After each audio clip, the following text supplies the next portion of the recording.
ان الحمد للہ نحمده ونستعینه ونستغفره ونعوذ باللہ من شرور انفسنا ومن سیئات اعمالنا من يهده الله فلا مضل له ومن يضلله فلا هادي له واشهد ان لا اله الا الله وحده لا شريك له واشهد ان محمدا عبده ورسوله اما بعد فان خير الحديث كتاب الله وخير الهدي هدي محمد صلى الله عليه وآله وسلم وشر الأمور محدثاتها وكل محدثة بدعة وكل بدعة ضلالة وكل ضلالة في النار.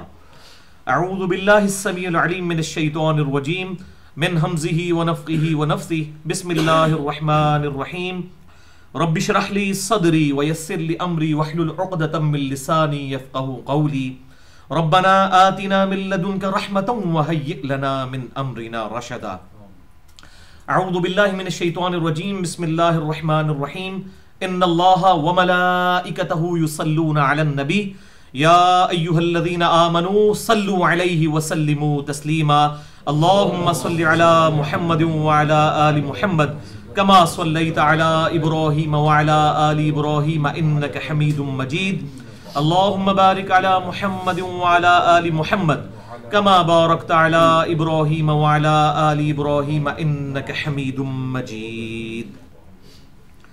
الحمدللہ آج 6 اور 7 فروری 2016 کی درمیانی رات اور ہفتے کا دن ہے.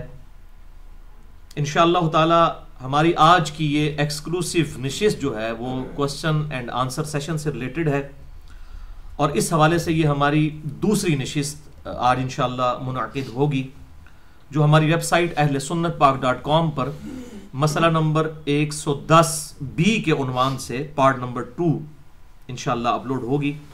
لیکن آج کی نشست کو شروع کرنے سے پہلے جنت کے 8 دروازوں کی نسبت سے میں اپنی طرف سے 8 اناؤنسمنٹس کرنا چاہتا ہوں، تاکہ اس حوالے سے کوئی ایمبیگوٹی باقی نہ رہے. صحیح مسلم میں حدیث ہے انٹرنیشنل نمبرنگ کے مطابق 533 نمبر، کہ جو شخص وضو کرنے کے بعد ایک دفعہ پڑھ لے اشہد ان لا الہ الا اللہ وحدہ لا شریک لہ واشہد ان محمدا عبدہ ورسولہ، تو اللہ تعالیٰ اس کے لیے جنت کے 8 دروازے کھول دیتا ہے. تو جنت کے 8 دروازوں کی نسبت سے 8 اناؤنسمنٹس میں اپنے حوالے سے کر دوں. پہلی اناؤنسمنٹ کہ بھائیو، یہ ہمارے جو کوسچن آنسر سیشن ہے یہ مسئلہ نمبر 110 A B C D onward اس طریقے سے انشاءاللہ منعقد ہوا کرے گی. کچھ عرصہ کے بعد 4-5 لیکچرز کے بعد ایک کوسچن آنسر سیشن ہوا کرے گا، اور یہ 110 کی نسبت میں نے بہت پہلے ہی ڈٹرمن کر دی تھی. اس وقت 110 نمبر پھر چھوڑ دیا تھا. سورہ آل عمران کی آیت نمبر 110 ہے، 110 کی نسبت سے. اعوذ باللہ من الشیطان الرجیم. بسم اللہ الرحمن الرحیم. کنتم خیر امۃ اخرجت للناس تأمرون بالمعروف وتنہون عن المنکر وتؤمنون باللہ. تم بہترین امت ہو جو لوگوں کے نفع کے لیے نکالے گئے ہو. تم لوگوں کو نیکی کا حکم دیتے ہو، ان کو برائی سے روکتے ہو، اور اللہ پر ایمان لاتے ہو جیسا کہ ایمان لانے کا حق ہے. تو یہ سورہ آل عمران کی آیت نمبر 110 کی نسبت سے میں نے دعوت و تبلیغ کے اعتبار سے نیکی کا حکم دینا اور برائی سے روکنا، یہ دونوں چیزیں پیرلل میں ہیں.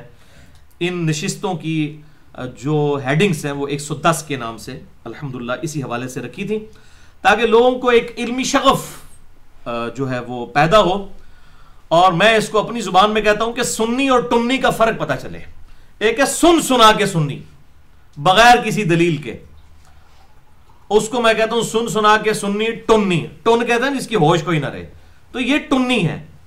اور جو بکش مسلمان ہے کتاب و سنت کے دلائل کے ساتھ، اس کو صحیح کہیں گے یہ اہل سنت کے اہل سنت کے منہج پر ہے. تو یہ سنی اور ٹنی کا فرق لوگوں کو پتہ چلے. اور میں پنجابی میں بھی ایک لفظ بولا کرتا ہوں کہ کھوتا گھوڑا برابر نہیں ہوتا، یعنی گھوڑے اور گدھے کو آپ برابر نہیں کر سکتے. جو بندہ کتاب و سنت کے دلائل کے ساتھ بات کر رہا ہے اس کے مقابلے میں کہ جی فلاں عالم صاحب نے یہ کہہ دیا، بھائی اس عالم سے جا کے پوچھو کہ تیرے پاس کسی بات کی دلیل ہے یا صرف تیرا کہہ دینا ہی کافی ہے. تو گھوڑا اور گدھا کبھی برابر نہیں ہو سکتے. ایک بندہ پورے دلائل کے ساتھ بات کرتا ہے، کتابوں کے ریفرنسز دیتا ہے، دوسری طرف صرف حضرات فرماتے ہیں، بزرگ فرماتے ہیں، فلاں فرماتے ہیں.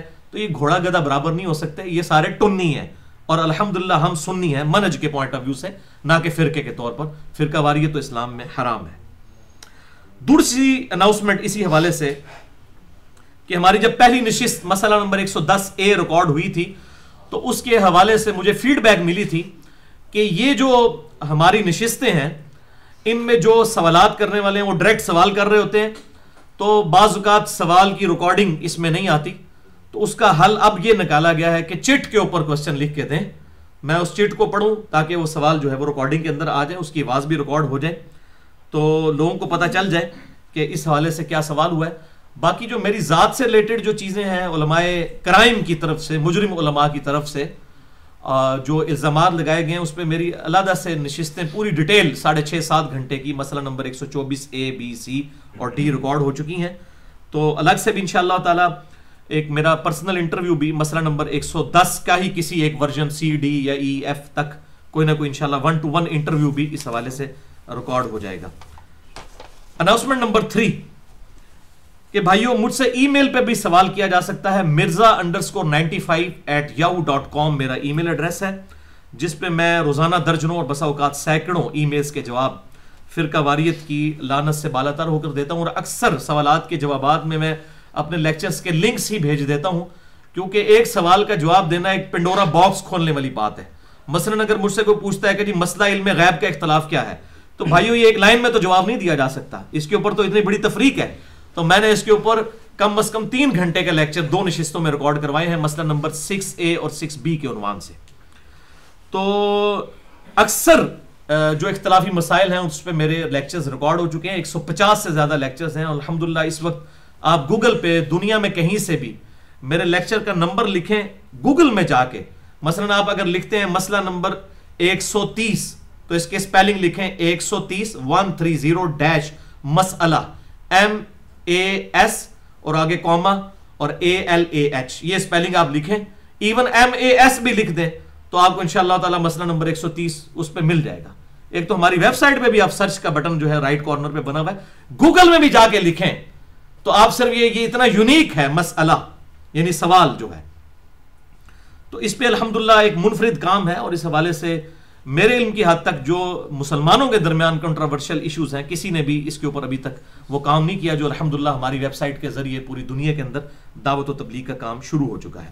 چوتھی اناؤنسمنٹ کہ بھائیو جو مجھے ای میل کرے تو کم از کم 3 سے 4 دن تک انتظار کرے، کیونکہ میری ای میلز جو ہیں وہ کوئی 2-4 نہیں ہوتی ہیں، سینکڑوں میں ہوتی ہیں، اور میں بڑی ذمہ داری کے ساتھ ای میلز کے جواب دیتا ہوں. اور بعض لوگ جو ہیں وہ اپنا وہم نکالنے کے لیے 3-3 4-4 ای میلز مجھے پھینک دیتے ہیں، اور مجھے اس سے بڑی تکلیف ہوتی ہے. ایک ای میل بھیجیں، انشاءاللہ تعالیٰ پوری ذمہ داری کے ساتھ اس کو پڑھ کے اس کا جواب دیا جائے گا. 3-4 دن انتظار کریں تاکہ آپ کو اس حوالے سے جواب مل جائے. اور یہ الحمدللہ میں اللہ تعالیٰ کا شکر ادا کرتا ہوں، اور بڑے لوگ ای میلز بھی کرتے ہیں کہ جی ہم بڑے بڑے علماء کو کرتے ہیں لیکن کبھی جواب نہیں آئے، لیکن آپ ذمہ داری سے جواب دیتے ہیں. یہ اللہ تعالیٰ کا شکر ہے کہ اللہ تعالیٰ نے ہمیں ای دعوت کے لیے، الیکٹرانک دعوت کے لیے چن لیا ہے. اور آج پوری دنیا کے اندر ایک بندہ کوئی رشیا میں بیٹھا ہے یا امریکہ میں یا یورپ میں، اور ٹیلنٹ پاکستان کے اندر موجود ہے تو وہ اس کو اویل کر سکتا ہے انٹرنیٹ کے ذریعے. یہ بہت بڑا ایک سوشل میڈیا جو ہے ہمارے پاس، سمجھ لیں کہ ایک نالج کے اعتبار سے ایک ایکسپلوژن ہے. دعوت و تبلیغ کے لیے نئی راہیں کھل گئی ہیں الحمدللہ. ہمیں مسلمانوں تک دعوت پہنچانی ہو یا غیر مسلموں تک، یہ بہت زبردست ایک سورس ہے سوشل میڈیا کا، چاہے وہ فیس بک ہو یا یوٹیوب ہو یا کوئی اور ہو الحمدللہ. اس حوالے سے تو پھر اکثر لوگ سوال کرتے ہوئے، جو تو پرانے لوگ ہیں وہ تو مطلب یہ نہیں لکھتے، لیکن نئے لوگ لکھتے ہیں جی فرقوں سے آپ نے بالاتر ہو کے جواب دینا ہے. تو بھائیوں میں الحمدللہ ہمیشہ فرقہ واریت سے بالاتر ہو کر ہی جواب دیتا ہوں. اسی لیے الحمدللہ تمام علماء کرام، علماء کرائم اور علماء کرام سب کی طرف سے گالیاں کھانی پڑتی ہیں. تو یہ آپ بے فکر رہیں، اور میں الحمدللہ بار بار یہ اناؤنسمنٹ کرتا ہوں، میں آج پھر کرتا ہوں کہ الحمدللہ بھائیوں میری روٹی دین کے ساتھ نہیں جڑی ہوئی، اور میں اپنی ذات کی خاطر دین سے 1 روپیہ کمانے کو بھی حرام سمجھتا ہوں. اور یہی وجہ ہے کہ میں نے فرقہ واریت کو 3 طلاقیں دے کر اور 4 تکبیریں پڑھ کر ہمیشہ کے لیے دفنا دیا ہے. جس شخص کی روٹی کے ساتھ اس کا دین وابستہ ہو، دین کے ساتھ روٹی وابستہ ہو، وہ کبھی بھی آپ کو حق بات نہیں بتائے گا، الا ماشاء اللہ کوئی بتا دے وہ الگ بات، ورنہ اسے فوراً فکر پڑ جائے گی مسجد کمیٹی نے مجھے فارغ کر دیا تو میرے بال بچوں کا کیا بنے گا. تو وہ پنجابی میں ایک محاورہ بولا جاتا ہے کہ تھوکی چ پکوڑے نہیں تلے جاندے، پکوڑے جو ہیں وہ آئل میں ہی تلے جائیں گے. جو سسٹم اس قسم کا ہے جو حق بات کرنے نہیں دیتا، اس کے اندر آپ حق بات کی ایکسپیکٹیشن لوگوں سے نہ کریں، یہ بڑا مشکل کام ہے. اور پھر اگر کوئی کرے گا بھی اس کو اپنے فرقے کا نالج ہوتا ہے. لیکن الحمدللہ میرے کیس کے اندر میرے ماضی سے آپ میں سے اکثر لوگ وابستہ اس اعتبار سے مجھے جانتے ہیں اور وہ واقف ہیں کہ میں تقریباً 30-31 سال تک بریلوی رہا، اس کے بعد کچھ عرصہ دیوبند، پھر اہل حدیث اہل تشیع کے ساتھ بھی ایز اے اسٹڈی گزرا. آج بھی میں الحمدللہ ہر ایک کی بات سنتا ہوں، جو حق بات ہے سب کی قبول کرتا ہوں. اور آج انٹرنیٹ کے اوپر میں آپ کو بتاؤں وہ زمانے گئے بھائیوں جب لوگ کہتے تھے فلانے دی گل نہیں سننی. اب اہل بدعت کے عقیدے سنیوں کے گھروں کے اندر آگے داخل ہو گئے ہیں سوشل میڈیا کے ذریعے، اور ہمارے لوگ وہ اپنے بزرگ بابوں کے فتوے لے کے چل رہے ہیں ابھی تک. وہ جی یہ گلاں نہیں کرنی چاہیے، ٹھیک ہے وہ بھائی تسی پرانے ہو گئے، خدا دا ناج ہے، ہن دور بدل چکا ہے، اس دور تو باہر نکلو. یہ گلاں کرنی ہے تے نہیں چاہیے جب لوگوں کو پتہ نہ ہو. جب اب ایک فیس بک کے اوپر حدیث قرطاس کو شیئر کروا دے سیدنا عمر علیہ السلام کے بارے میں کہ انہوں نے کاغذ قلم نبی صلی اللہ علیہ وسلم کے سامنے آڑے آگے، بخاری اور مسلم کی حدیث ہے، تو آپ یہ کہیں گے یہ باتیں کرنی نہیں چاہیے، تو لوگ کہیں گے یہ بخاری مسلم ہے ہی فراڈ ہے. الحمدللہ میں جو ہوں اہل سنت کے منہج کا مجاہد بن کر سامنے آیا اور 3.25 گھنٹے کا لیکچر ریکارڈ کروایا وسیع رسول کون ہے اور حدیث قرطاس کا تحقیقی جائزہ. یہ تو میں ایک بات آپ کو بتا رہا ہوں. اس کے علاوہ جو ہے وہ باطل مذاہب کی طرف سے رچرڈ ڈاؤکنز کی طرف سے کتاب لکھی گئی دی گاڈ ڈیلوژن، ہمارے جیلم شہر کے اندر وہ بانٹی پروفیسرز نے، اور مجھے کتنے عرصے سے لوگ کہہ رہے تھے، پھر میں نے پورا لیکچر ریکارڈ کروایا. مسئلہ number 83B who created God اور جدید شیطانی وسوسوں کا تحقیقی جائزہ. یہ اب بھائیوں یہ معاملہ چھوڑ دیں، اور اب یہ علماء کے ہاتھوں سے گیم نکل چکی ہے، یہ پرانی باتیں ہیں، یہ ان کو کتابوں میں رہنے دیں. اب آپ کو اگر اسلام کا دفاع کرنا ہے، اہل سنت کے منہج کا دفاع کرنا ہے، اہل سنت فرقے کا نہیں. اور یہ اہل سنت سے مراد یہ میں وہ ایران اور سعودی عرب والے سنی شیعہ کی بات نہیں کر رہا. یہ ابھی یہ 15ویں صدی اور 20ویں صدی کے اندر یہ جو ہے نا یہ والے دو فرقے سنی شیعہ جو ایران اور سعودی عرب کے انڈر بنے ہیں نا، ان کی نہیں میں بات کر رہا، میں کتاب و سنت کے منہج کی، اہل سنت کے منہج کی بات کر رہا ہوں. یہ تو سارے پولیٹیکل گیم ہیں، ان کی آپس کی جو ٹسل بازیاں چل رہی ہیں، ہمارا کوئی ان کے ساتھ لینا دینا نہیں ہے. ہم تو کتاب و سنت کے اجماع کو حجت مانتے ہوئے دلائل کی بات کرتے ہیں الحمدللہ. اس حوالے سے 5ویں اناؤنسمنٹ کہ جس سے میرا موبائل نمبر بھائیوں چاہیے ہو تو مجھے ای میل کریں mirza_95@yahoo.com. میں الحمدللہ اپنا موبائل نمبر دے دیتا ہوں اور پھر ساتھ لکھتا ہوں کہ جس نے بات کرنی ہے پہلے ٹیکسٹ کریں مجھے، تاکہ میں اپنی اویلیبلٹی آپ کو کنفرم کروں.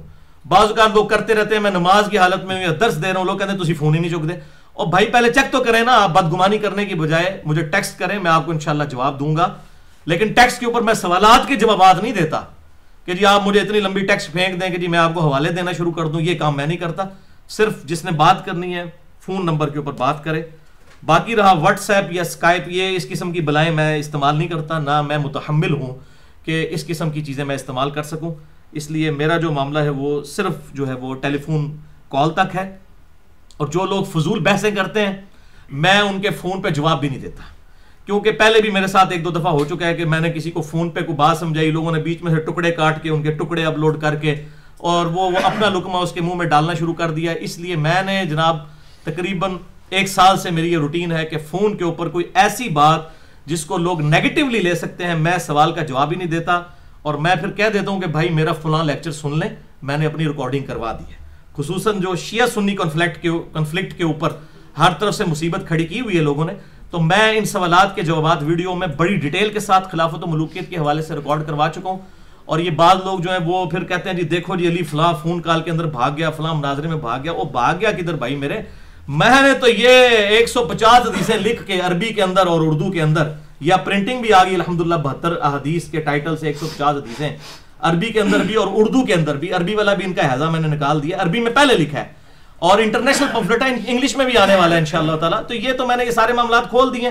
اب کوئی ہے جڑا تو یہ سارے علماء مل کے ان کا جواب دیں، ٹھیک ہے جی، بجائے یہ کہ ریٹن میں جواب دیں. یہ چیزیں سامنے آ چکی ہیں، بجائے یہ کہ جی وہ فلاں مناظرے شرازے والے معاملے میں ہمیں جو ہے اس معاملے میں معاف رکھیں، کیونکہ اس کا کوئی فائدہ نہیں ہوتا. نہ فون کے اوپر میں کنٹروورشل ایشوز کا جواب دیتا ہوں. 6ٹی اناؤنسمنٹ میری طرف سے اس حوالے سے کہ میری ویڈیوز کے اوپر جو کمنٹس ہوتے ہیں فیس بک کے اوپر یا یوٹیوب کے اوپر، وہ میں ان کو دیکھتا ہی نہیں ہوں. میں صرف اپنی ای میل کا جواب دیتا ہوں mirza_95@yahoo.com. لہٰذا مجھے میری فیس بک کی ویڈیوز کے اوپر یا یوٹیوب کی ویڈیوز کے اوپر سوالات نہ کریں. میں اس کے جوابات نہیں دیتا، نہ وہ اس کے اوپر میری کوئی اس طریقے سے ایکسیس ہوتی ہے. تو بھائی چلا رہے ہوتے ہیں، اتنے سارے اب چلا رہے ہیں، پوری دنیا کے اندر لوگ چلا رہے ہیں، تو میری ذمہ داری نہیں ہے. مجھے سوال جس نے کرنا ہے mirza_95@yahoo.com پہ کریں. اور میرے لیکچرز کے علاوہ جو پوسٹیں لگتی ہیں میں کسی کا کوئی ذمہ دار نہیں ہوں، کسی دوسرے کے لیکچر کا یا کسی کی پوسٹ کا، میں صرف اپنی ویڈیو کا رسپانسبل ہوں. اس میں اگر میں نے کوئی بات کی ہے تو میں صرف اس کی ذمہ داری اٹھاؤں گا، باقی میری کوئی ذمہ داری نہیں.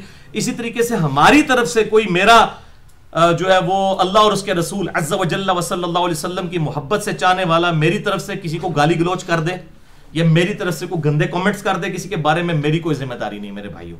سیدھی سی بات ہے، میں صرف اپنی ذات کا ذمہ دار ہوں.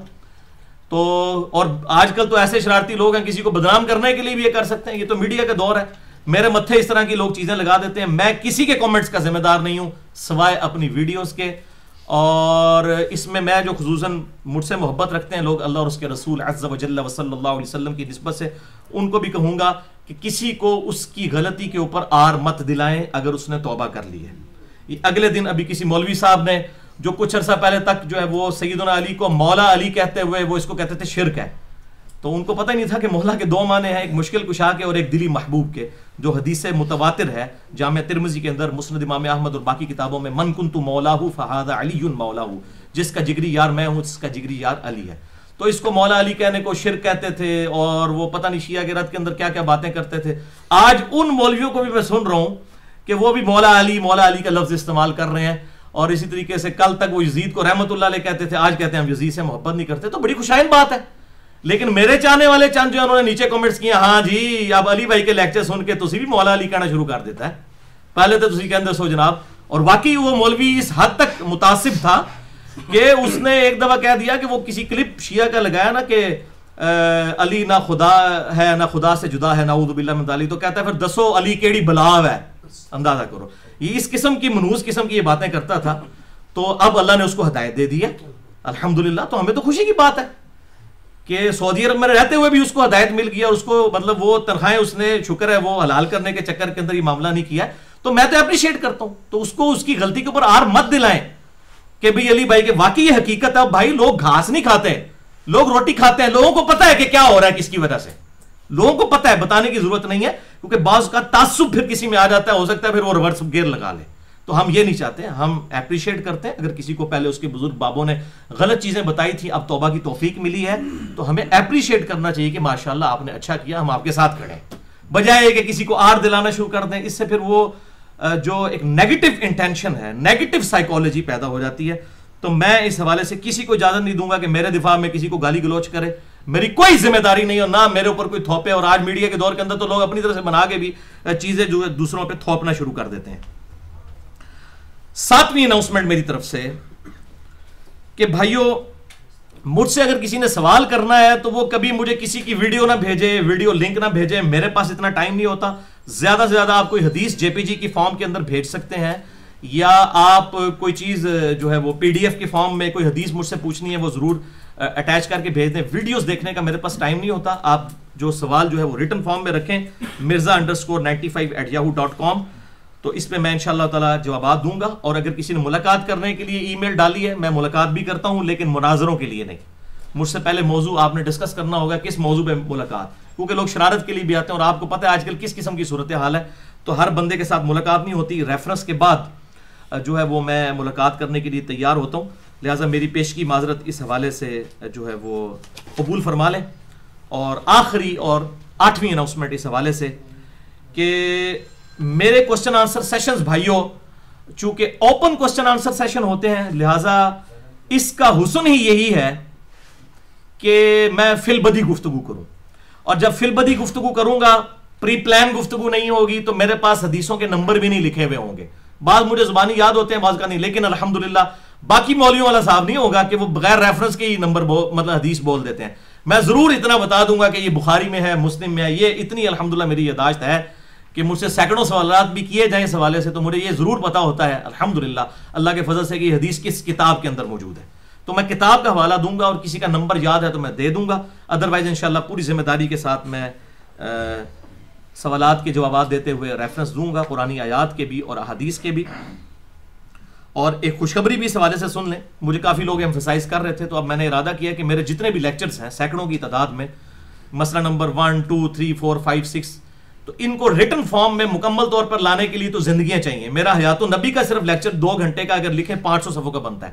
لیکن اب میں صرف یہ کرنے جا رہا ہوں، کچھ لوگوں سے میں نے ریکویسٹ کی ہے کہ وہ لیکچرز کہ میں اپنے پیڈز جو میرے پرسنل نوٹس ہیں جو صرف میں ہی پڑھ سکتا ہوں کیونکہ وہ صرف ہنٹس لکھے ہوتے ہیں، اس کے ذریعے ہم تمام لیکچرز کے پی ڈی ایف بنا دیں ایک پیج کے کہ میں نے حیات النبی کے لیکچر میں یہ آیات ڈسکس کی تھیں اور یہ حدیثیں بخاری مسلم کی، تاکہ ریٹن فارم میں ایک نوٹس آ جائیں، کیونکہ کئی لوگ ہیں جو یہ لیکچرز دیکھ کے اپنے لیکچرز تیار کرتے ہیں، ان کے پاس ریٹن میں بھی نوٹس انشاءاللہ تعالی اس حوالے سے آ جائیں گے، اور اس میں انٹرنیشنل نمبر بھی لکھ دیں گے تاکہ لوگوں کو آسانی رہے۔ باقی ہمارے جتنے بھی ریسرچ پیپرز ہیں وہ اردو کے اندر بھی اور انگلش کے اندر بھی عربی کے اندر بھی موجود ہیں، اور کچھ کے ٹرانسلیشنز انشاءاللہ ہو رہی ہیں، ہندی کے اندر بھی اذکار کارڈ وغیرہ یہ بھی آ چکے ہیں، یہ 72 حدیثوں والا بھی الحمدللہ پرنٹڈ فارم میں بھی آ گیا، آپ کو لیکچر کے اینڈ پہ یہ مل بھی جائے گا انشاءاللہ تعالی۔ اہل سنت پاک.com پر مفت اویلیبل ہے، سچ پیپرز اور بکس والے پورشن میں ڈاؤن لوڈ کریں، اور میری طرف سے عام اجازت ہے کہ میرے جتنے بھی ریسرچ پیپرز ہیں لوگ اس کو چھاپ سکتے ہیں بغیر کسی تبدیلی کے، اور ویڈیوز بھی، اور اس طریقے سے یوٹیوب پہ بڑے لوگوں نے چینل بنائے ہوئے ہیں، عام اجازت ہے، کسی کو روکا ٹوکا نہیں جا سکتا۔ باقی ان ویڈیوز کے اوپر اگر کوئی گندی ہیڈنگ بنا دیتا ہے کوئی اس قسم کی تو میری کوئی ذمہ داری نہیں ہے، میں صرف اپنے الفاظ جو ہیں ان کا ذمہ دار ہوں، اور وہ الحمدللہ میں بڑی سوچ سمجھ کے بولتا ہوں، اگر کہیں پر غلطی ہو کٹنگ کر کے چڑھا دیتا ہوں۔ یہ فون کالز بھی جتنی چڑھی ہوئی ہیں یہ میری مرضی سے ریکارڈ ہوئی ہوئی ہیں، یہ لوگ کہتے ہیں کہ پتہ نہیں ہمیں کہیں سے ہتھیار لیا ہم نے، وہ بھائی میری مرضی سے ریکارڈ ہے، اور میری ساری فون کالز جو ہیں میری ویب سائٹ کے اوپر اپلوڈڈ ہیں، اور کتنے لوگ ہیں وہ جب آدھے ٹکڑے سنتے ہیں میں ان کو پورا بھیجتا ہوں، ان کو پتہ چل جاتا ہے اچھا یار یہ تم نے تو دھوکہ کیا تھا۔ تو الحمدللہ اس حوالے سے مجھے کوئی آر نہیں ہے، اور باقی میری کافی ساری کلیریفیکیشنز مسئلہ نمبر 108 کے نام سے اہل سنت پاک.com پہ اپلوڈ ہو چکی ہیں، جسے شوق ہو تو وہ دیکھ سکتا ہے۔ اب انشاءاللہ آج کے کوسچن آنسر سیشن کی طرف ہم آتے ہیں، اور انشاءاللہ یہ میری 8 اناؤنسمنٹس جو ہیں یہ الگ سے بھی ہم فیس بک کے اوپر اور یوٹیوب کے اوپر اپلوڈ کر دیں گے تاکہ کوئی اس حوالے سے ایمبیگوٹی، کوئی ابہام باقی نہ رہے۔ ایک دفعہ دروشی پڑھ لیجئے، اللہم صلی علی محمد وعلی آل محمد کما صلیت علی ابراہیم وعلی آل ابراہیم انک حمید مجید، اللہم بارک علی محمد وعلی آل محمد کما بارکت علی ابراہیم وعلی آل ابراہیم انک حمید مجید۔ بھائیو کوسچنز تو مجھے ای میلز کے ذریعے بھی بڑے ملے ہیں، ایک بھائی جو ہیں وہی 300 مجھے سوال لکھ کے دے گئے ہیں معظم بھائی، تو اب یہ سوالات کے لیے تو بھائی مجھے پھر ادھر تو سینکڑوں نشستیں کرنی پڑیں گی، لیکن آہستہ آہستہ انشاءاللہ ہم سارے سوالات کو کور کریں گے، اور اکثر کہ میں تو جوابات ویڈیو میں پورے ریکارڈ کروا چکا ہوں الحمدللہ۔ لیکن ابھی جو اس وقت 6 کوسچن میرے سامنے موجود ہیں، یہ چٹس کی فارم کے اندر میں ان کو پڑھتا ہوں، اور ساتھ ساتھ انشاءاللہ فی البدی جواب دینے کی کوشش کروں گا، اور اس کے علاوہ بھی یہ دیکھیں کتنی چٹیں ادھر رکھی ہوئی ہیں، انشاءاللہ کوشش کریں گے جتنا بھی کور ہو جائے، جو نہیں ہو سکے گا انشاءاللہ نیکسٹ ٹائم کور کر لیں گے۔ اور یہ جو چٹس والا معاملہ ہے اس میں اب میں ہر بندے کا نام نہیں بول سکتا، کیونکہ ایک سوال کئی لوگوں کی طرف سے آیا ہوتا ہے ای میلز کے ذریعے بھی، تو اب اتنے لوگوں کے نام نہیں بولے جا سکتے، میں صرف سوال ہی بولتا ہوں تاکہ جس کا نہیں بولا گیا اس کی دل آزاری نہ ہو، اور جس کا بول دیا گیا اور وہ شیخی نہ بگاڑے اس حوالے سے، تو لہٰذا صرف سوال ہی جو ہے وہ آپ سن لیں۔ اب دیکھیں پہلا سوال ہی کتنا کریٹیکل ہے، یہ بہت اہم ترین سوال ہے، دین الہی کے اعتبار سے جو ایک فتنہ کھڑا کیا ہوا ہے آج لوگوں نے پوری دنیا کے اندر کامن ریلیجن کے پوائنٹ آف ویو سے، کہ کیا قرآن حکیم میں ایسی کوئی آیت ہے کہ ایمان باللہ اور ایمان بالآخرہ قیامت کے دن نجات کے لیے کافی ہے اور ایمان بالرسالت کی ضرورت نہیں ہے؟ جی ہاں بھائیو، ایک آیت ایسی ہے قرآن حکیم کے اندر، اور وہ ریپیٹ بھی ہوئی ہے مختلف مقامات پر، جس کی غلط انٹرپریٹیشن ان لوگوں نے کی ہے جو دین الہی کے کانسیپٹ کو کامن ریلیجن کو لے کے چل رہے ہیں، اور وہ کہتے ہیں دیکھیں یہ سارا بگاڑ جو ہے یہ انبیاء کی وجہ سے آیا ہے، نعوذ باللہ من ذالک۔ اگر ایک خدا کا کانسیپٹ رہتا تو خدا کو تو ہندو بھی مان رہے ہیں بھگوان کہہ کر، اور سائنٹسٹ بھی supreme being super natural agency کہہ کر مانگ رہے ہیں، اس کو مان رہے ہیں، مسلمان اسے اللہ کہہ کے مان رہے ہیں، گورے اسے گاڈ کہہ کر مان رہے ہیں، اور اس طریقے سے جوز اور کرسچنز بھی اس کو مان رہے ہیں کسی نہ کسی فارم میں۔ یہ اختلاف جو ہے یہ پروفٹس کی وجہ سے شروع ہوا ہے کہ موسیز کو ماننے والے، موسیٰ علیہ السلام کو ماننے والے یہودی ہو گئے، جیسس کرائسٹ کو ماننے والے، عیسیٰ علیہ السلام کو ماننے والے عیسائی ہو گئے، محمد رسول اللہ صلی اللہ علیہ وسلم کو ماننے والے جو ہیں وہ مسلمان ہو گئے، اور اس طریقے سے وہ کہتے ہیں نعوذ باللہ من ذالک، یہ ان کا ہے کہ ایکسس آف ایول یہ ہے ایمان بالرسالت، نعوذ باللہ من ذالک۔ اور ظاہر ہے کہ جو بھی باطل فرقے دنیا میں موجود ہیں وہ ہمیشہ پلی جو ہے انہی دلائل کے ساتھ لیتے ہیں جو دلائل دنیا کے اندر جو ہے وہ الہامی کتابوں کے اندر موجود ہوتے ہیں. تو اس حوالے سے بھی ایک آیت قرآن میں ہے جسے آؤٹ آف کانٹیکسٹ یعنی سیاق و سباق سے ہٹا کر لیتے ہیں. وہ آیت قرآن حکیم میں سورۃ البقرہ کی ہے, آیت نمبر 62. اب یہ دیکھیں, یہ ہوتی ہے کرامت. میں نے کوئی نشان نہیں لگایا ہوا تھا, ڈائریکٹ میں نے کھولی ہے تو وہی آیت کھل گئی ہے. اس کو کہتے ہیں کرامت, یہ جائز کرامت جو ہم جس کو کرامت مانتے ہیں. اعوذ باللہ السمیع العلیم من الشیطان الرجیم, بسم اللہ الرحمن الرحیم. ان الذین آمنوا والذین ہادوا, سورۃ البقرہ آیت نمبر 62. بے شک وہ لوگ جو کہ ایمان لائے یعنی مسلمان جو ہیں, والذین ہادوا اور جو کہ یہودی ہیں, والنصارى اور جو کرسچنز ہیں, والصابئین اور جو صابی ہیں. یہ صابی جو ہے حضرت ابراہیم علیہ السلام کے دین کی بگڑی ہوئی شکل تھی جو کہ ایران کے اندر لوگ ان کے فالوور موجود تھے. اس سے مراد آتش پرست نہیں ہے, یہ صابی الگ سے ایک مذہب ہے.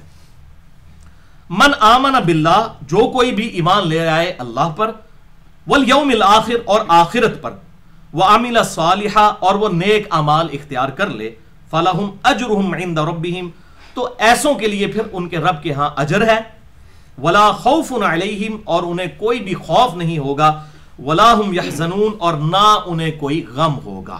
اب دیکھیں اس میں تو کلیئر کٹ یہ بات آئی ہے کہ 3 شرائط ہیں آخرت کی کامیابی حاصل کرنے کے لیے. اللہ پر ایمان نمبر 1, نمبر 2 آخرت پر ایمان, اور نمبر 3 نیک اعمال. تو وہ اس آیت سے پری لیتے ہیں اور کہتے ہیں دیکھیں جی اس میں تو ایمان برسالت کی جو ہے وہ ذکر ہی کوئی نہیں موجود ہے, لہٰذا ایمان برسالت ضروری نہیں ہے.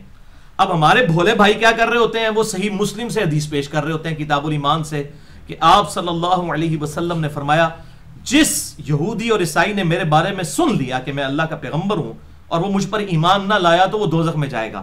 وہ کہتے ہیں دیکھیں جی صحیح مسلم میں لکھا ہوا ہے کہ یہودی عیسائی دوزخ میں جائیں گے اگر رسول اللہ صلی اللہ علیہ وسلم پر ایمان نہ لائے. او میرے بھولے بھائیو, وہ تو حدیثوں کو مانتے ہی نہیں, آپ ان کو حدیث والا کیوں پیش کر رہے ہیں؟ وہ کہتے ہیں یہ حدیثیں تو قرآن کے خلاف ہیں, قرآن تو یہ نہیں کہہ رہا, ان کے بقول. تو اب اس کو سمجھ لیں, یہ آیت جو ہے یہ آؤٹ آف کانٹیکسٹ کوٹ کی گئی ہے.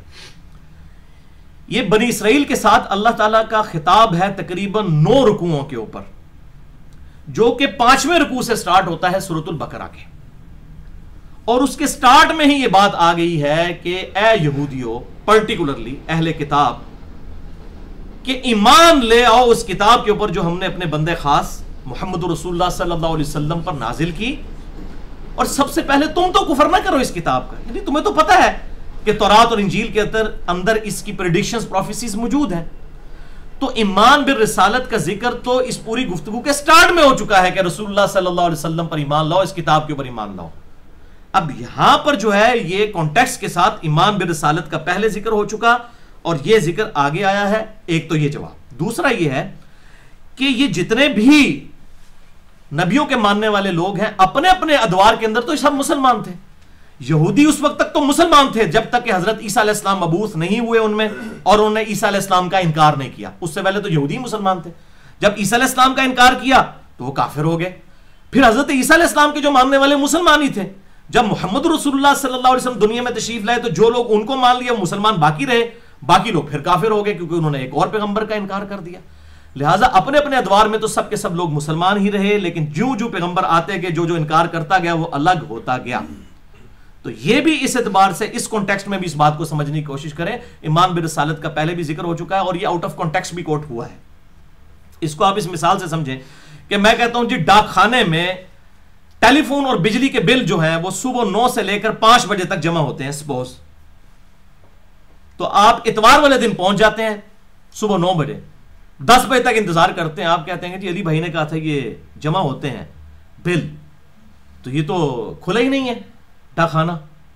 تو بھائی اس کی دوسری شک یہ ہے کہ ادر دین اتوار, سنڈے کے علاوہ, اس کانٹیکسٹ میں اس کو سمجھنا ہے سنڈے کے علاوہ جو ہے بل جمع ہوتے ہیں. یہ دوسری شک ہوگی. آپ اس شک کو چھوڑ کے صرف کہیں گے 9 سے لے کے 5 تک جمع ہوتے ہیں, دوسری شرط کو کنسیڈر ہی نہ کریں تو آؤٹ آف کانٹیکسٹ ہے. اسی طریقے سے ایمان بالرسالت کا ذکر پہلے گزر چکا, وہ اسی طرح جیسے کہ سنڈے والے دن چھٹی ہوگی, اور یہاں پر ایک جنرل چیز آئی کہ ایمان باللہ اور ایمان اللہ پر کیا ہے, اس لانے کا حق یہ ہے کہ آپ اس کے تمام پیغمبروں کو مانیں. یہ نہیں ہے افتؤمنون ببعض الکتاب وتکفرون ببعض, کتاب کے کچھ حصے کو مان لو کچھ کو نہیں مانتے. اور پھر یہ تو قرآن کے اندر آیا نا, قرآن باقی چھوڑ دیں گے آپ؟ باقی قرآن تو نہیں چھوڑیں گے. قرآن نے آپ کو یہ بتایا نا کہ جو اللہ پر یوم آخرت پر ایمان لے اور نیک اعمال کرے اس کے لیے بخشش ہے، تو قرآن ہی نے تو باقی کہا ہے کہ جو ہے وہ ایمان بالرسالت بھی لانا ضروری ہے۔ اس حوالے سے آپ دیکھیں سورہ آل عمران میں جو آیت ہے بڑی مشہور، سورہ آل عمران آیت نمبر 31، اعوذ باللہ من الشیطان الرجیم قل ان کنتم تحبون اللہ فاتبعونی یحببکم اللہ۔ اے محبوب صلی اللہ علیہ وسلم ان سے فرماؤ کہ اگر تم اللہ سے محبت کا دعویٰ رکھتے ہو تو پھر میری اتباع کرو، محمد رسول اللہ صلی اللہ علیہ وسلم کی، پھر اللہ تم سے محبت کرے گا اور تمہارے گناہوں کو بھی معاف فرما دے گا۔ تو اللہ کی محبت کا تقاضا محمد رسول اللہ صلی اللہ علیہ وسلم کی اتباع ہے، تو یہ بھی تو آیت ہے نا، اس آیت کو بھی تو مانے نا۔ اسی طریقے سے آیا سورہ نساء کی آیت نمبر 80 میں من یطع الرسول فقد اطاع اللہ، جس نے رسول اللہ کی اطاعت کی گویا اس نے اللہ کی اطاعت کی۔ اب یہ بھی اس سے بھی بڑی چیز ہے۔ اور اب اس حوالے سے بڑی سخت ایک اور آیت مبارکہ بھی موجود ہے، سورہ النساء کی آیت نمبر 51 اور 52، یہ چھٹے پارے کے اندر پہلے صفحے کے اوپر یہ آیت مبارکہ موجود ہے، جو مسئلہ نمبر 35 جو منکرین حدیث کے فتنے کا تحقیقی جائزہ، اس کے اندر میں نے اس آیت کو الحمدللہ کوٹ کر دیا تھا، پارہ نمبر 6 کے پہلے صفحے پر سورہ نساء کی آیت نمبر 51 اور 52۔ اعوذ باللہ من الشیطان الرجیم 150، 151 اور 152، یہ آپ کو کلیئر کر دے گا کہ ایمان بالرسالت کا انکار کرنے والا گویا اللہ کا انکار کرنا ہے۔ لہٰذا وہاں جو سورۃ البقرہ میں آیا نا کہ اللہ پر ایمان لاؤ، اس میں امپلائڈ ہے کہ اللہ پر ایمان لاؤ، اس کے فرشتوں پر ایمان لاؤ، اس کے پیغمبروں پر ایمان لاؤ، اس کی کتابوں پر ایمان لاؤ۔ آمن الرسول بما انزل الیہ من ربہ والمؤمنون کل آمن باللہ وملائکتہ وکتبہ ورسلہ لا نفرق بین احد من رسلہ، جو سورہ البقرہ کی آخری آیات میں ہے۔ اب یہ سنیں سورۃ النساء، یہ ڈیسائسو آیت ہے، آیت نمبر 150، 51 اور 152۔ ان الذین یکفرون باللہ، بے شک وہ لوگ جو کفر کرتے ہیں اللہ کے ساتھ، ورسلہ اور اس کے رسولوں کے ساتھ۔ اب دیکھنا رسول کا ذکر بھی آیا، اللہ کے ساتھ کفر کرتے ہیں، اس کے رسولوں کے ساتھ۔ وَيُرِيدُونَ أَن يُفَرِّقُوا بَيْنَ اللَّهِ وَرُسُولِهِ، اور وہ چاہتے ہیں کہ اللہ اور اس کے رسولوں کے درمیان فرق ڈال دیں، کہ اللہ کو مانیں گے رسولوں کو نہیں مانیں گے۔ ایک ہے رسولوں کے درمیان فرق، وہ وہاں پر آیا سورہ آل عمران کے اندر اور سورۃ البقرہ میں، لا نفرق بین احد من رسلی۔ ایک ہے تفریق کرنا اللہ اور اس کے رسول کے اندر، یہ ہے کیونکہ اللہ اور اس کا رسول ایک آرگینک ہول ہے، ان کی دعوت تو ایک ہے۔ من یطع الرسول فقد اطاع اللہ، اللہ اور رسول ان معنوں میں تو ایک ہے کہ دونوں کی دعوت ایک ہے، ویسے وہ خالق اور مخلوق کا فرق تو اپنی جگہ ہے، لیکن اللہ اور اس کے رسول میں فرق نہیں کر سکتے، اس کی دعوت ایک ہے۔ تو اللہ تعالیٰ فرما رہے ہیں جو لوگ یہ چاہتے ہیں وَيُرِيدُونَ أَن يُفَرِّقُوا بَيْنَ اللَّهِ وَرُسُلِهِ، کہ اللہ اور اس کے رسولوں میں فرق ڈال دیں، کہ اللہ کو مانیں گے رسولوں کو نہیں مانیں گے۔ یہ دیکھیں یہ جو دین الہی کے جو پرستار تھے ان کا رد پہلے ہی قرآن حکیم میں ہوا ہے، کتنی کریٹیکل آیت ہے۔ وَيَقُولُونَ نُؤْمِنُ بِبَعْضٍ وَنَكْفُرُ بِبَعْضٍ، اور وہ یہ کہتے ہیں ہم بعض کو مانیں گے بعض کو نہیں مانیں گے۔ کوئی کہتا ہے ہم اللہ کو مانیں گے، فلاں رسولوں کو مانیں گے، فلاں رسولوں کو نہیں مانیں گے، اور بعض کہتے ہیں ہم بعض رسولوں کو مانیں گے، ان رسولوں کو نہیں مانیں گے۔ جیوز کہتے ہیں کہ ہم عیسیٰ علیہ السلام کو نہیں مانیں گے، باقی پیغمبروں کو ہم مانیں گے۔ کرسچنز کہتے ہیں کہ ہم عیسیٰ علیہ السلام کو بھی مانتے ہیں، موسیٰ علیہ السلام کو بھی، محمد رسول اللہ کو نہیں مانیں گے، نعوذ باللہ۔ ہم مسلمان تمام انبیاء کو مانتے ہیں، لا نفرق بین احد من رسلہ کے تحت ایمان لانے میں ہم ان میں فرق نہیں کرتے، مرتبے کا فرق ہے۔ تلک الرسل فضلنا بعضهم علی بعض، اللہ تعالیٰ نے رسولوں میں ایک دوسرے کے اوپر فضیلت دی ہوئی ہے، رسولوں میں ایمان لانے میں ہم فرق نہیں کرتے، مرتبے کا تو فرق ہے، اس میں تو کوئی شک نہیں ہے، لیکن اس کی بنیاد کے اوپر آپ کسی دوسرے پیغمبر کی ڈیگریشن نہیں کر سکتے، ان کو آپ نعوذ باللہ ان کی تضلیل نہیں کر سکتے، نعوذ باللہ من ذالک۔ وَيُرِيدُونَ أَن يَتَّخِذُوا بَيْنَ ذَلِكَ سَبِيلًا، اور یہ ان کی خواہش ہے کہ ہم کو درمیان کا راستہ نکال لیں، کہ اچھا اللہ کو مانا، اس پیغمبر کو مانیں گے، اس پیغمبر کو نہیں مانیں گے، یہ درمیان کا ایک راستہ وہ نکالنا چاہ رہے ہیں۔ اللہ تعالیٰ ہمارا جو درمیان کا راستہ نکالے گا نا، کہ فلاں کو مانیں گے مرضی کے پیغمبر کو، فلاں کو نہیں مانیں گے، کتنا گاڑا فتویٰ اللہ تعالیٰ کی طرف سے ہے۔ اولئک ھم الکافرون حقا، یہ لوگ کٹر کافر ہیں جو یہ فرق کرتے ہیں اور اللہ اور اس کے رسول کے اندر۔ ایک ہے رسولوں میں فرق کرنا، یہاں کہا گیا اللہ اور رسول میں جس نے فرق کر دیا وہ کٹر کافر ہے۔ تو یہ آیت بھی تو ہے نا قرآن کے اندر، سورۃ البقرہ کی اگر 62 نمبر آیت ہے تو سورۃ النساء کی یہ بھی تو آیت ہے نا، یہ لوگ کٹر کافر ہیں۔ وَأَعْتَدْنَا لِلْكَافِرِينَ عَذَابًا مُهِينًا، اور ایسے کافروں کے لیے تو اللہ نے دردناک، بلکہ اس کا صحیح ترجمہ ہوگا ذلیل و خوار کر دینے والا عذاب، مہین عذاب ایسا جو ذلیل و خوار کر دے گا، ان کٹر کافروں کے لیے تیار کر رکھا ہے جو اللہ اور اس کے رسول کے اندر فرق کر دیتے ہیں. اور میں نے اسی سے یہ رزلٹ نکالا ہے کہ جو کتاب اللہ اور سنت میں بھی فرق کر دیتا ہے نا, کہ کتاب اللہ کو مانیں گے سنت کو نہیں مانیں گے, وہ بھی کسی نہ کسی فارم میں اسی کیٹیگری میں فال ہوتا ہے. اسی لیے منکرین حدیث کے کانٹیکسٹ میں جو میں نے لیکچر دیا تھا مسئلہ نمبر 35, وہ انہی آیات کے کانٹیکسٹ میں دیا تھا سورۃ النساء میں. الحمدللہ. تو اللہ تعالیٰ بات ہے یہ لوگ کٹر کافر ہیں. والذین آمنوا باللہ, اور جو لوگ اللہ پر ایمان لاتے ہیں, وہ رسولی, اور اس کے تمام رسولوں پر, ولم یفرقوا بین احد منہم, اور کسی میں فرق نہیں کرتے, نہ اللہ اور اس کے رسول میں فرق کرتے ہیں اور نہ رسولوں کے اپنے درمیان فرق کرتے ہیں. یہ دو تفریقیں ہیں, ایک اللہ اور اس کے رسول کے درمیان تفریق اور ایک رسولوں کے درمیان تفریق. تو جو لوگ اس طریقے سے ایمان لاتے ہیں, اولئک سوف یؤتیہم اجورہم, ایسے لوگ ہیں جن کو عنقریب ان کا اجر دیا جائے گا. وکان اللہ غفور الرحیم, اور اللہ تعالیٰ بخشنے والا مہربان ہے ایسے لوگوں کے لیے. یہ بہت بڑا فتنہ تھا آج کے دور کے اندر, اور اکثر مجھے ای میلز آتی تھی. اللہ تعالیٰ کا شکر ہے کہ یہ ہمارے کوسچن آنسر سیشن کی برکت سے آج یہ ایشو بھی ریزالو ہو گیا. سورۃ البقرہ کی آیت نمبر 62 کو آؤٹ آف کنٹیکسٹ جو کوٹ کرتے تھے, قرآن حکیم کی کو پورا ٹوٹیلٹی میں لینا ہے. یہ نہیں ہے کہ چند حصے لے لیے چند نہیں لیے. اور میں آپ کو یہ پہلے بھی کئی بار بات کہہ چکا ہوں کہ قرآن حکیم اس وقت تک ایک کامل کتاب ہے جب تک یہ مکمل ہے. قرآن کا ایک صفحہ بھی اگر آپ پھاڑ دیں تو یہ کامل ہدایت کے لیے کافی نہیں رہے گی. کیوں؟ قصہ آدم اور ابلیس قرآن حکیم میں 7 دفعہ بیان ہوا ہے, اور 6 جگہ یہی آتا ہے اللہ تعالیٰ نے حکم دیا فرشتوں کو کہ سجدہ کرو, تمام فرشتوں نے سجدہ کیا سوائے ابلیس کے. اس سے تو کلیئر کٹ یہی پتا چلتا ہے کہ ابلیس بھی فرشتہ تھا. اور دوسری طرف قرآن حکیم میں جگہ جگہ یہ بات آتی ہے کہ فرشتے اللہ کی نافرمانی نہیں کرتے, وہ تو اس کے حکم کے پابند ہیں. انسان پریشان ہو جاتا ہے. اور سورہ نساء کی آیت نمبر 82 ہے کہ اگر قرآن اللہ کے علاوہ کسی اور کی طرف سے ہوتا تم اس میں اختلاف پاتے, کیونکہ اتنی موٹی کتاب ہے, انسان نے لکھی ہو تو بھول جائے پہلے صفحے پہ کیا لکھ کے آئے ہوں اور آخر میں کیا کنٹرڈکشن ہو. لیکن سورۃ الکہف میں پھر یہ ٹروتھ ریویل ہوا, کان من الجن ففسق عن امر ربی, وہ جنوں میں سے تھا اس لیے اس نے اپنے رب کی حکم کی نافرمانی کی. اچھا جنوں میں سے تھا تو پھر اس کو تو حکم ہی نہیں تھا سجدہ کرنے کا, صرف فرشتوں کو حکم ہوا تھا. وہ فرشتوں کی کیٹیگری میں فال کرتا تھا. اس کو عربی میں کہتے ہیں تغلیب کا قاعدہ, کہ ڈومیننسی کو دیکھا جاتا ہے. یعنی ایک کلاس میں اگر 50 اسٹوڈنٹ ہیں اس میں سے 49 جو ہیں وہ میل اسٹوڈنٹس ہیں, ایک فیمیل ہے, اور جو کلاس ریپریزنٹیٹیو کہتا ہے بوائے اسٹینڈ اپ استاد کے آنے پر. اس کا یہ مطلب نہیں کہ اسے ایک لڑکی نے کھڑا نہیں ہونا, وہ اس میں امپلائڈ ہے. یہ عربی میں تغلیب کا قاعدہ. اس لیے آپ دیکھیں اکثر مردانہ سیغوں سے خطاب ہوا ہے, یہ مطلب نہیں ہے کہ وہ عورتوں کے لیے وہ بشارتیں نہیں ہیں, وہ امپلائڈ ہے, عربی کا اصول ہے. تو یہ تغلیب کا قاعدہ تھا. اور وہاں پہ بھی فرشتے سارے تھے, ایک ہی جن تھا تو سب کو امپلائڈ تھا. پھر اللہ تعالیٰ نے اس کا بھی وہم نکال دیا کہ اس کی اللہ تعالیٰ سے ڈیبیٹ ہوئی ہے. اللہ نے پھر اسے پوچھا کہ بتا تجھے کس نے منع کیا. تو یہ جو مامے آج کہہ رہے ہیں قرآن میں یہ فاڑ نکال رہے ہیں نعوذ باللہ من ذالک, تو ان سے پوچھیں کہ اس وقت شیطان کہہ دیتا نا یا اللہ تو فرشتہ نے حکم دیتا ہے, میں تو فرشتہ ہے ہی نہیں ہے. لیکن اس نے آگے سے بحث کی, اور کس لیول کی بحث کی وہ میرا مسئلہ نمبر 79 اللہ انسان اور شیطان 2.25 گھنٹے کی گفتگو ہے. قرآن حکیم سے کراس ریفرنسز سارے لے کر میں نے الحمدللہ اس ایشو کو ریزالو کیا ہے. یہ بھی الحمدللہ آج سورۃ البقرہ آیت نمبر 62 والا ایشو بھی الحمدللہ ریزالو ہوا. دیکھیں جی اب کوشچن نمبر 2, یہ بھی ایک بہت بڑا آج کل ایشو بنا ہوا ہے. کیا ذخیرہ احادیث میں کوئی ایسی حدیث ہے کہ آپ صلی اللہ علیہ وسلم نے فرمایا ہو کہ میں تقسیم کرتا ہوں اور عطا اللہ تعالیٰ فرماتا ہے, اور اس حدیث کے تحت روزی بھی اللہ تعالیٰ دیتا ہے لیکن تقسیم نبی صلی اللہ علیہ وسلم کرتے ہیں؟ نعوذ باللہ من ذالک, یہ بالکل جھوٹ باندھا ہے کسی نے. اس طریقے سے حدیث یہ نہیں ہے. حدیث موجود ہے لیکن اس کو آؤٹ آف کانٹیکسٹ کوٹ کیا ہے لوگوں نے.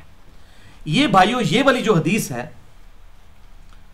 کہ واللہ معطی وانا قاسم, اللہ تعالی عطا فرماتا ہے اور میں تقسیم فرماتا ہوں, یہ حدیث صحیح بخاری میں بھی موجود ہے کتاب العلم چیپٹر کے اندر, صحیح مسلم کے اندر بھی موجود ہے, اور مشکات میں بھی کتاب العلم چیپٹر میں آپ کو 3-4 نمبر پہ یہ حدیث مل جائے گی پہلی جلد کے اندر. لیکن یہ حدیث پوری نہیں کوٹ کرتے. یہ پوری حدیث اس طرح ہے کہ حضرت معاویہ بن ابی سفیان رضی اللہ تعالیٰ عنہ روایت کرتے ہیں کہ رسول اللہ صلی اللہ علیہ وسلم نے ارشاد فرمایا کہ اللہ تعالیٰ جس کے ساتھ بھلائی کا ارادہ فرماتا ہے اسے دین کی فقہ عطا فرما دیتا ہے. فقہ کہتے ہیں ٹرو انڈرسٹینڈنگ کو. یہ فقہ انوی فقہ شافعی والی فقہ نہیں ہے. فقہ کہتے ہیں ٹرو انڈرسٹینڈنگ کو. ٹرو انڈرسٹینڈنگ یہ نہیں ہے کہ قرآن کہہ رہا ہے ایاک نعبد و ایاک نستعین اور آپ کہہ رہے ہیں یا علی مدد. یہ ٹرو انڈرسٹینڈنگ نہیں ہے. کتاب و سنت کے مطابق انڈرسٹینڈنگ اختیار کرنا. بخاری اور مسلم کے الفاظ ہیں کہ اللہ تعالیٰ جس کے ساتھ بھلائی کا ارادہ فرماتا ہے اسے دین کی فقہ عطا فرما دیتا ہے, اور عطا فرمانے والا اللہ ہے, میں تو صرف تقسیم کرتا ہوں.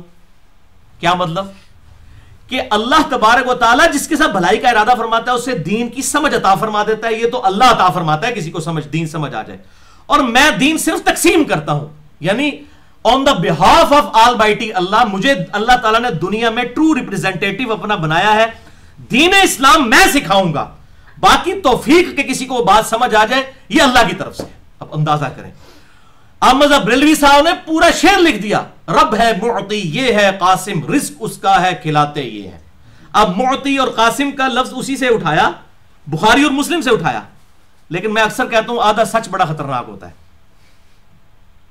پورا جھوٹ ہو نا تو وہ کوئی نقصان دہ نہیں ہے, آدھا سچ اور آدھا جھوٹ یہ بہت بڑی مصیبت ہے. اب معطی قاسم وہاں سے لفظ اٹھا لیا اور پھر جناب انہوں نے شعر کہہ دیا, اور کہا جی دیکھیں جی اللہ تعالیٰ کے محبوب صلی اللہ علیہ وسلم نے خود فرمایا کہ اللہ تعالیٰ دیتا ہے اور میں تقسیم کرتا ہوں. خدا کے لیے عقل سے کام لیں, سنی بڑھو ٹنی نہ بڑھو. خود کتاب کھول کے پڑھو کہ گل کتنے لکھی ہوئی ہے, کنج لکھی ہوئی ہے. بکش مسلمان بنے. یہ الفاظ ہی کچھ اور تھے کہ اللہ تعالیٰ جس کے ساتھ بھلائی کا ارادہ فرماتا ہے اسے دین کی فقہ عطا فرما دیتا ہے, اور عطا تو اللہ فرماتا ہے, میں تو تقسیم کرتا ہوں. بالکل اسی لیے بخاری اور مسلم کی کتنی حدیثیں ہیں.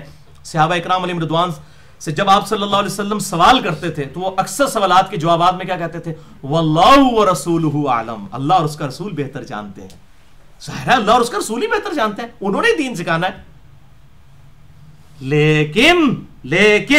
لیکن جہاں تکوینی امور آیا کرتے تھے, جہاں تقدیر کے معاملات آیا کرتے تھے, جہاں پر توحید سے تصادم ہوتا تھا, وہاں میرے اور آپ کے امام الموحدین, امام کائنات, سید الاولین والآخرین, شفیع المذنبین, رحمت للعالمین, سیدنا و مولانا امام اعظم محمد رسول اللہ صلی اللہ علیہ وسلم, ننگی تلوار آپ کے ہاتھ میں ہوتی تھی توحید کے معاملے میں, اور فوراً ڈانٹ دیا کرتے تھے. جس کی مثال مسند امام احمد میں صحیح سند کے ساتھ یہ حدیث ہے. الادب المفرد میں بھی امام بخاری کی کتاب میں موجود ہے. ایک صحابی نے کہہ دیا یا رسول اللہ صلی اللہ علیہ وسلم ما شاء اللہ و شئت, جو اللہ چاہے اور جو اس کا رسول چاہے. آپ غصے میں آپ نے فرمایا اجعلتنی للہ ندا, کیا تو نے مجھے اللہ کے مقابلے پر کھڑا کر دیا؟ قل بل ما شاء اللہ وحدہ, بلکہ کہہ کہ اکیلا جو اللہ چاہے. اس نے نہیں آگے سے کہا یا رسول اللہ میں آپ کو اللہ کے اذن سے ہی مان رہا ہوں, اللہ کی اطاعت سے ہی مان رہا ہوں, اور غیر مستقل بذات, یہ جو ٹرمز ڈیوائز کی ہوئی ہیں ان صوفیوں نے, ان صحابہ کے دماغ میں تو اس قسم کا نعوذ باللہ من ذالک کوئی فطور نہیں تھا. آپ فرمائے قل بل ما شاء اللہ وحدہ, جو اکیلا اللہ چاہے. یہاں پر آپ نے, وہاں ہے واللہ ورسولہ اعلم, لیکن یہاں پہ کہہ دیا جو اکیلا اللہ چاہے. تکوینی امور تقدیر کے, اور آپ دیکھ لیں ہماری بسوں کے اوپر لکھا ہوتا ہے اللہ نبی وارث.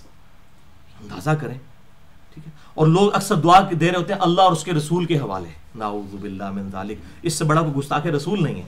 یہ رسول اللہ کی توہین ہے خدا کے لیے. سن نبی داؤد اور سن ابن ماجہ میں صحیح حدیث ہے, ایک صحابی ہیرا نامی جگہ سے آئے, کوفے کے پاس نجدیوں کا علاقہ تھا, آ کر رسول اللہ صلی اللہ علیہ وسلم کو سجدہ کیا. آپ نے فرمایا اٹھ سر اٹھا, یہ کیا کر رہا ہے؟ اس نے کہا یا رسول اللہ صلی اللہ علیہ وسلم کہ میں نے تو وہاں پہ دیکھا ہے کہ اپنے سردار کو سجدہ کیا جاتا ہے, تو آپ زیادہ حقدار ہیں کہ آپ کو سجدہ کیا جائے. یہ صحابی نے اجتہاد کیا تھا. یہ اجتہاد ہوتا ہے نا, قیاس کرنا اس بات پر. قیاس اور اجتہاد اسی وقت مانا جائے گا جب کتاب و سنت اور اجماع کے خلاف نہ ہو, ورنہ اٹھا کے پرے پھینکا جائے گا. اللہ کے محبوب صلی اللہ علیہ وسلم نے صحابی کا بھی اجتہاد نہیں مانا اس معاملے میں. آپ نے فرمایا بتاؤ جب میں فوت ہو جاؤں گا اور تم میری قبر کے پاس سے گزرو گے, کیا میری قبر پہ بھی سجدہ کرو گے؟ انہوں نے کہا یا رسول اللہ معاذ اللہ. یعنی اتنا ان کو بھی پتا تھا جو آج کے مسلمانوں کو نہیں پتا. ان کو بھی پتا تھا قبر پہ سجدہ نہیں. تو آپ نے فرمایا پھر مجھے سجدہ کیوں کرتے ہو؟ اگر میں سجدہ جائز سمجھتا تو بیویوں کو کہتا کہ وہ اپنے خامدوں کو سجدہ کریں اس حق کے سبب جو اللہ تعالیٰ نے ان کو دیا ہے. یہ حدیث آخری حصہ ہی بس مشہور ہے, اور یہ جناب خاوند راگ لاپتے رہتے ہیں, بیویاں پھر بھی گل کو نہیں مانتی ہیں. اور میں نے اپنی بیوی سے ایک دفعہ بات کی, اس نے کہا جی الفاظ پہ غور کریں نا, اس میں ہے کہ اگر جائز سمجھتا تو جائز تو نہیں سمجھا. میں اچھا میں فارغ ہو گیا. تو بھائی میرے یہ ترغیب دلانے کے لیے, جیسے بخاری اور مسلم کی حدیث ہے اگر مجھے امت کا خیال نہ ہوتا تو میں مسواک کا حکم دے دیتا. اس کا یہ رزلٹ نہیں نکالا جائے گا کہ مسواک ضروری نہیں ہے, اس کا مطلب مسواک کی جائے. اسی طریقے سے وہاں پہ بھی خاوند کا جو اللہ نے مرتبہ رکھا ہے وہ قائم ہے اپنی جگہ، یہ بات یاد رکھیں. تو یہ اس طریقے سے نہیں ہے. اچھا اسی طریقے سے اس سے بھی خطرناک چیز میں آپ کو حیران کن بات بتاؤں، میں کانپ اٹھا جب میں نے یہ حدیث پڑھی. صحیح مسلم میں مجھے نمبر بھی یاد ہے، 2010 نمبر حدیث ہے، کتاب الجمعہ چیپٹر کے اندر. ایک صحابی حضور کے سامنے تقریر کر رہے ہیں صلی اللہ علیہ وآلہ وسلم، اور وہ تقریر کے دوران کہتے ہیں من یطع الرسول من یطع اللہ ورسولہ فقد فاز فوزا عظیما، جو کوئی اللہ اور اس کے رسول کی اطاعت کرے وہ کامیاب ہوا اور بہت بڑے مرتبے پر فائز ہوا. اور ساتھ ہی اس نے کہا ومن یعصہما، اور جس نے ان دونوں کی نافرمانی کی فقد غوا، تو وہ تو گمراہ ہو گیا. آپ صلی اللہ علیہ وسلم کو غصہ آ گیا. آپ صلی اللہ علیہ وسلم نے فرمایا بئس الخطیب انت، کتنا برا خطیب ہے تو نے یہ کیوں کہا ومن یعصہما؟ تجھے کہنا چاہیے تھا ومن یعص اللہ ورسولہ، جس نے اللہ اور اس کے رسول کی نافرمانی کی. تو نے یہ کیوں کہا کہ جس نے ان دونوں کی نافرمانی کی؟ واللہ گرامر کی روح سے اس بندے نے کوئی غلط بات نہیں کی تھی، آؤٹ آف کنٹیکسٹ نہیں تھی. میں آپ کو ترجمہ کر کے بتاتا ہوں. جو کوئی اللہ اور اس کے رسول کی اطاعت کرے وہ کامیاب ہو گیا، اور جو ان دونوں کی نافرمانی کرے وہ گمراہ ہو گیا. اس جملے میں کون سا شرک ہے بتائیں مجھے، لٹریچر کے پوائنٹ آف ویو سے، آؤٹ آف کنٹیکسٹ بھی نہیں ہے. لیکن میرے امام الموحدین صلی اللہ علیہ وسلم کس درجے میں توحید کے معاملے میں سینسٹیو تھے، حساس تھے. بئس الخطیب انت، کتنا برا خطیب ہے تو. قل من یعص اللہ ورسولہ فقد ضل ضلالا بعیدا، یا فقد غوا، جو اللہ اور اس کے رسول کی نافرمانی کرے. اب ان کا لادہ کرو، یہ نہ کوئی ان دونوں. انہوں نے نہیں آگے کہا یا رسول اللہ صلی اللہ علیہ وسلم میں کوئی تو، بلکہ ان سے تو آپ گمان بھی نہیں کر سکتے وہ خدا کا نظریہ رکھتے ہوں گے نبی صلی اللہ علیہ وسلم کے لیے. اب یہ حدیثیں مسلم شریف میں موجود ہیں لیکن ٹنیوں کو نہیں پتا، کیونکہ سنی بنیں گے، بکش سنی بنیں گے تو پتا چلے گا. اچھا اس کا ایک طریق ابو داؤد میں ہے، اس میں آگے الفاظ ہیں قم اذهب، اٹھ اور ادھر سے دفع ہو جا، اپنی شکل مجھ سے دور کر دے.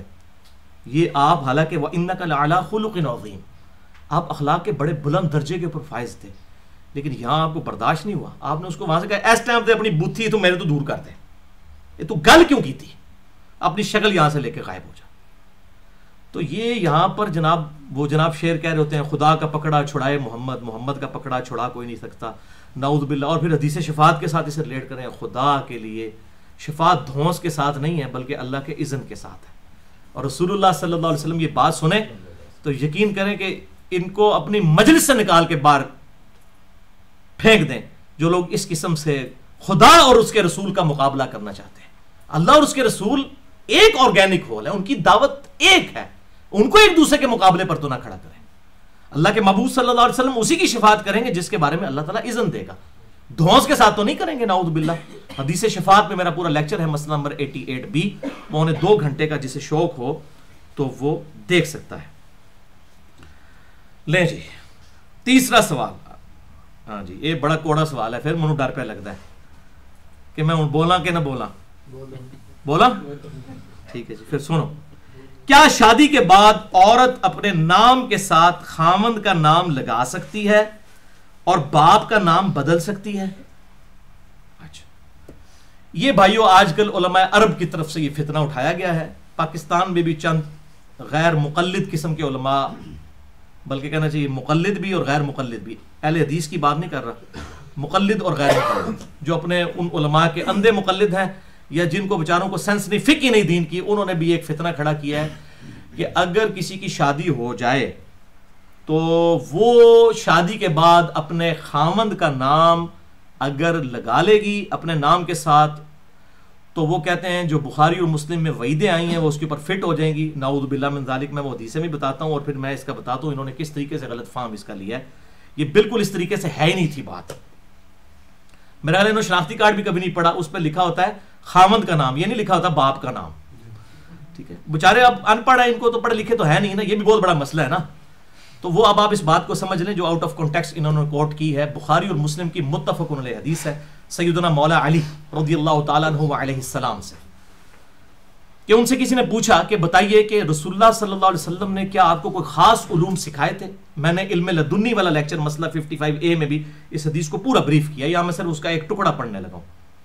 تو انہوں نے کہا کہ نبی صلی اللہ علیہ وسلم نے ہمیں وہی کچھ دیا ہے جو باقیوں کو دیا ہے، ہاں ایک قرآن کا فہم ہے جو انہوں نے ہمیں سکھایا تھا، یعنی قرآن ہی دے کے گئے ہیں امت کو، یا انہوں نے اپنے تلوار کی نیام سے کچھ صحیفے نکالے جن میں دیت اور قصاص کے احکامات لکھے ہوئے تھے، اور اس میں یہ بات بھی لکھی ہوئی تھی کہ جو شخص اپنے باپ کا نام بدل لے، اپنے آپ کو کسی دوسرے باپ کی طرف منسوب کرے، جس طرح آج کل لے پالک بچے لیے جاتے ہیں اس کے باپ کا نام تبدیل کر دیا جاتا ہے، تو نبی صلی اللہ علیہ وسلم نے فرمایا ایسے شخص پر اللہ کی لعنت، اللہ کے فرشتوں کی لعنت اور تمام لعنت کرنے والے انسانوں کی لعنت ہے جو اپنے باپ کا نام بدل لے اور اپنے آپ کو کسی اور باپ کی طرف منسوب کرنا شروع کرتے ہیں، وَلِعَاذُ بِاللَّهِ تَعَالَى۔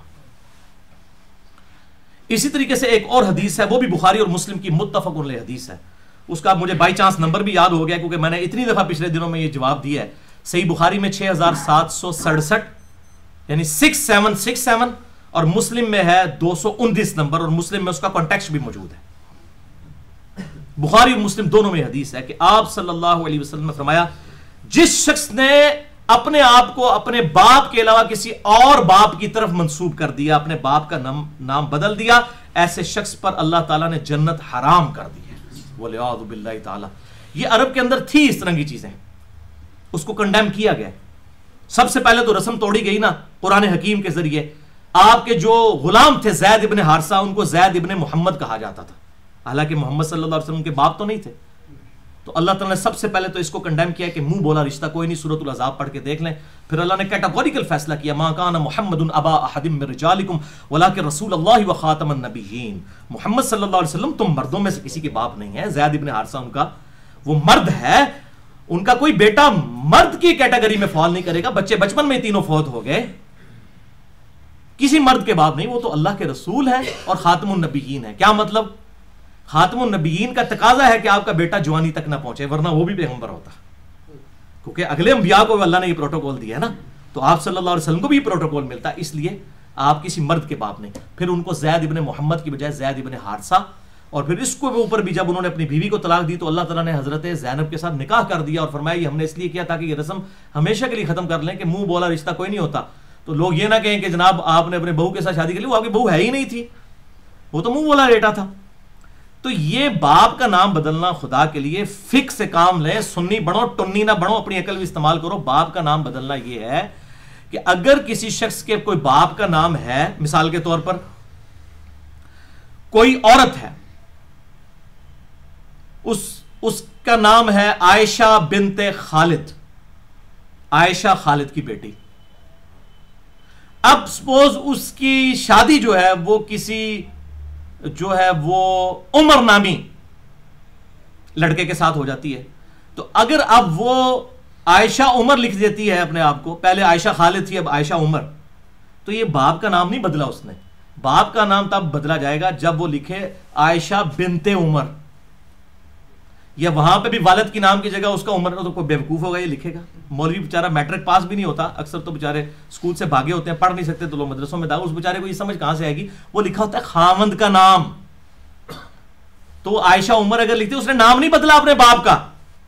اچھا عام بندے کو تو یہ بیچاروں کو پتہ ہی نہیں کہ ان کے اوپر کیا کیا فتوے یہ مولوی لگا رہے ہیں، جن کی عقل ہی نہیں کام کرتی ہیں، یہ اس نے باپ کا نام نہیں بدلا۔ خدا کے لیے باپ کا نام بدلنا یہ ہے کہ وہ عائشہ بنت خالد کو کر دے عائشہ بنت عمر، وہ تو اپنے خاوند کے نام کے خانے میں ڈال رہی ہے اپنے خاوند کا نام، اور اگر یہ عمر لگا رہی ہے تو آگے لکھا بھی تو ہوا ہے خاوند کا نام یہ ہے، باپ کا نام تو اس کا وہی رہے گا۔ ویسے یہ نہ سمجھے کہ میں نے کو اپنے لیے کو راہ سیدھی کر لی ہوئی ہے، میری الحمدللہ شادی کو 11 سال سے زیادہ ہو چکے ہیں، میری بیوی کا نام وہی ہے جو پہلے تھا، میں نے نہیں تبدیل کروایا، کو میں اپنے لیے معاملہ نہیں سیدھا کر رہا، میں آپ کو بتا رہا ہوں کہ ضرورت کوئی نہیں، اگر نہیں کروانا چاہتے نہ کروایا، اور کوئی کروا لے اس کے اوپر فتوا بھی نہیں لگے گا۔ تو یہ بچارے چند سعودی عرب کے مولوی جن کو بالکل دین کی فکر نہیں ہے، وہ ظاہری حدیثیں پکڑ کے اس طریقے سے مسلمانوں کے اوپر فتوے لگا رہے ہیں، جی دیکھیں جی سب پہ جنت، اونا جناب تقریباً پورے پاکستان تے جنت نام کرتی جی نا مولویاں نے، بلکہ سارے دے ہوتے ہیں، انڈیا دے ہوتے بھی، کیونکہ انہوں نے اپنی عقل کام نہیں کر دی۔ اور میں آپ کو بتاؤں بڑا خطرناک فتویٰ ہے، یہ فتویٰ ان کے اوپر لوٹ رہا ہے، انہوں نے غلط فتویٰ لگایا ہے۔ اور پھر مجھے بھی وہ ای میلز کر رہے ہوتے ہیں جناب فلاں کا فتویٰ. بھائی میں کسی کے فتوے کا کوئی ذمہ دار نہیں ہوں. اگر کسی نے اس قسم کی کوئی بات کی ہے وہ خود بھگتے گا. میں تو آپ کو حق بات بتاؤں گا, وہ بالکل ڈنکے کی چوٹ پہ جو صحیح بات ہے وہ میں آپ کو بتا رہا ہوں, یہ نہیں ہے. اور باقی پھر آپ اینڈ پہ مجھ سے پھکی بھی لے لیں اس حوالے سے کہ میں آپ کو بتاتا ہوں کہ کس شخص نے اپنے باپ کا نام چینج کروایا تھا. ٹھیک ہے نا. اب یہ پھر مجھے گالیاں نکالیں گے, لیکن گالیاں جس نے نکالنی ہیں ضرور نکالیں, لیکن ہم تو حق بات کریں گے. پھر ہم کہیں گے کہ کس کے اوپر جنت حرام ہوئی ہے, آپ نے جو یہ فارمولے لگائے ہیں اور واقعی ایگزیکٹ وہ والا کام کیا ہے کہ اس نے باپ کا نام بدلوایا ہے. صحیح مسلم میں 219 نمبر حدیث آپ نکال کے دیکھ لیں, اور بخاری میں 6767. مسلم میں اس کا کانٹیکسٹ بھی موجود ہے. بخاری اور مسلم کی یہ میں نے دونوں نمبر بتا دیے. اس کی شرح آپ ابن حجر اسقلانی کی فتح الباری پڑھ لیں, بخاری 6767 کی, 67 کی, اور مسلم میں امام شرف الدین نووی المتوفا 676 ہجری, جو آخری درجے تک سنیت کا دفاع کرتے ہیں, چاہے ان کو جھوٹ بھی بولنا پڑ جائے نا کسی معاملے کے اندر, تو وہ کوئی اس معاملے میں حیا نہیں کرتے. ہم ان کی غلطیاں اللہ کے سپرد کرتے ہیں, لیکن میں نے دیکھا ہے وہ بالکل باطل تعویلات بھی کر جاتے ہیں سنیت کا دفاع کرتے ہوئے. لیکن یہاں پہ انہوں نے بھی کوئی باطل تعویل نہیں کی, شرف الدین نووی نے بھی. اسی طریقے سے ابن حجر اسقلانی المتوفا 852 ہجری فتح الباری میں کھول دیں, انہوں نے بتایا ہے کہ اس امت کے اندر پہلی دفعہ کس نے باپ کا نام چینج کروایا ہے. اور اب میں علماء عرب سے پوچھوں گا, اور پاکستانی جو ان کے تنخواہ دار ہیں, کہ اب اس کے اوپر تم دوزخ واجب کرواتے ہو کہ نہیں, اور جنت حرام کرواتے ہو کہ نہیں.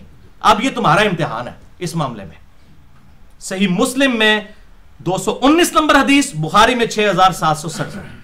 مسلم کا جو طریق ہے اس میں الفاظ موجود ہیں کہ حضرت امیر معاویہ رضی اللہ تعالیٰ عنہ کے زمانے میں, دیکھو سارا فیوز اٹھنا شروع ہو گیا کہ ایک کام ہو گیا, یہ پائی کے کریے.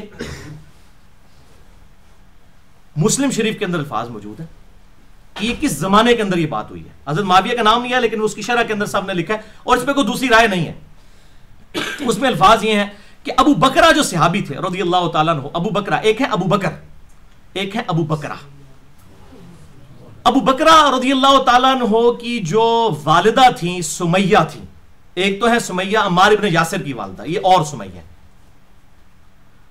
اور یہ سمیہ جو عورت تھی انہی سے ایک اور بیٹا تھا, اس کا نام تھا زیاد, جو عبید اللہ ابن زیاد جو قاتلین حسین کا سرغنہ تھا, جس کے بارے میں صحیح بخاری میں حدیث ہے